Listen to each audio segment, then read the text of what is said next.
welcome back to the shop. Come on in. I want to show you what we're doing today. I've got a piece of holly and a piece of ebony that I ripped down to 3/16. Well, I've got my little setup here, and what I did was I made a little miter box so that it's really dead on accurate at 90 degrees and 45 degrees. So what you do is I take the inlay or the material I'm going to use for making banding, and I just cut them into little diamond shapes. And I've got a little stop block set up so that it cuts it exactly at the corner at 45 degrees going this direction.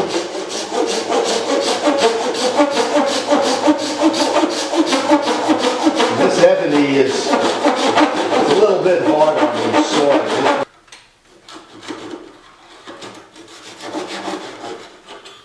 And that's what we do. We just cut these little diamond shapes out. And I don't know if you can tell that's even a diamond, but maybe I'll get a picture of one and you'll see it. But then what I do is, and that's what we do, we lay them down so that they produce little diamonds. And I'm just going to keep cutting those guys up and laying them out, and then we'll show you the next step. Okay, we got all the pieces cut. That's going to be for the banding, and right now I'm waiting for my glue pot over here in the background to get up to temperature, and then I'll mix up some hide glue. So we're gonna start assembling the triangles and go from there. So let me set up the glue and get it all to the right temperature. All right, well, we got our water up to about 130 degrees, so I'm gonna start dropping the granules in there, and that'll cool it off a little bit.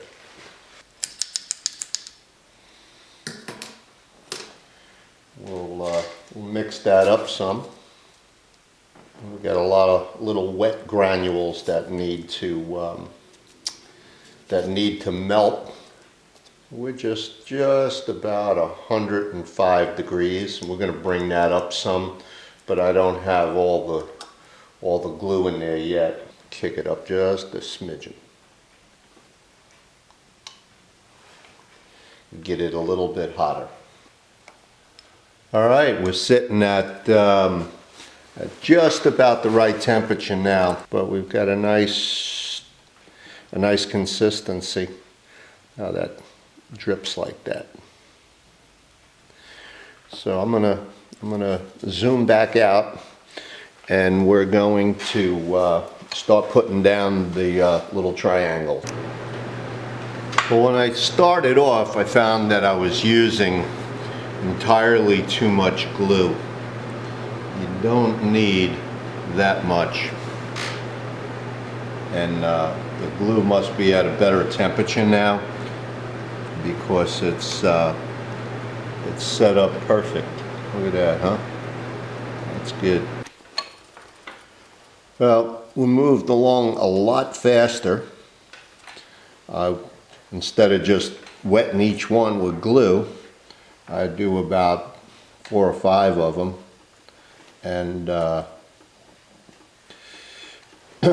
and then just lay it into the ebony, and it's still got work time. One piece must have been a little bit too big. There they are. I'm going to let them dry for about a half an hour, and then see how it goes with cleaning it up. I'm not sure exactly what I'm going to use to clean it up.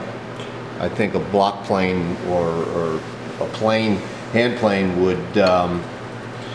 might pick up the piece or chip it out. So I may use a chisel on the really high ones, and then try some 320 grit sandpaper to level it out, and then we'll glue this one down, and then give it a little clamping just to hold it together. All right. Well, that went pretty smooth. That's only maybe the third time I used hide glue, so I feel like I did better than the first time. And I had strings everywhere from the glue, but this time I controlled it a lot better. And I guess it takes a little, just like anything, it takes a little bit of a learning curve. But yeah, we'll give this about a half an hour, and actually it's pretty much dry, right? It's all set up right now. But I'll give it a little more time to cool down. That's a little jelly there. But let me take the glue pot, put that away, and I just put it in the refrigerator because it's got a place I can put that down here. Alright, well, next part will be putting the top on. Pretty much dry already, and it's only been about 10 minutes. So I got some high spots and places where the glue popped out. So I'm gonna use my chisel to level them off. The reason I did the ebony on the bottom is that's going to be flat because that laid flat on this here board. But the holly I knew was going to be a little high in spots, and if you sand this, it's not a big deal. But if you sand the holly, that sanding dust will get into and onto the holly, and it'll turn it black. So that's why we chose to do the black first, the black side down. And again, I'm just cleaning this up. I'm not really trying to level it. So okay, I'm gonna make up a sanding block, and we'll come back and clean that up a little bit more and see how that works out. Okay, all the diamonds are glued down, and I cleaned them up so that they're nice and level across the top. And now we're gonna glue this piece on top of this so that it'll look like that. Alright, so the glue is warm now. I'm going to coat this, and then we're going to just flip that right over it.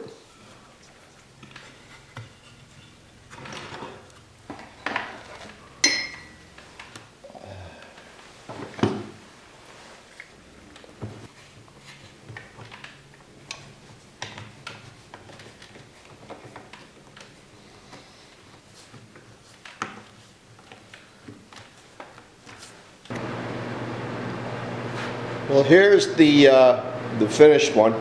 I already trimmed it down, and came out pretty good. I've got maybe one or two gaps. There's a little tiny one. It's not even as thick as a fingernail, but we'll see what that looks like after I take it over to the bandsaw. And I'm going to rip them off at 1/16 of an inch, so I should get 4 or 5 out of it. Okay, let's get that gone and see what we got.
Well, I thought I was going to get 4 or 5, but turns out I only got 3. But that's still almost 60 inches. So, and that concludes the inlay banding.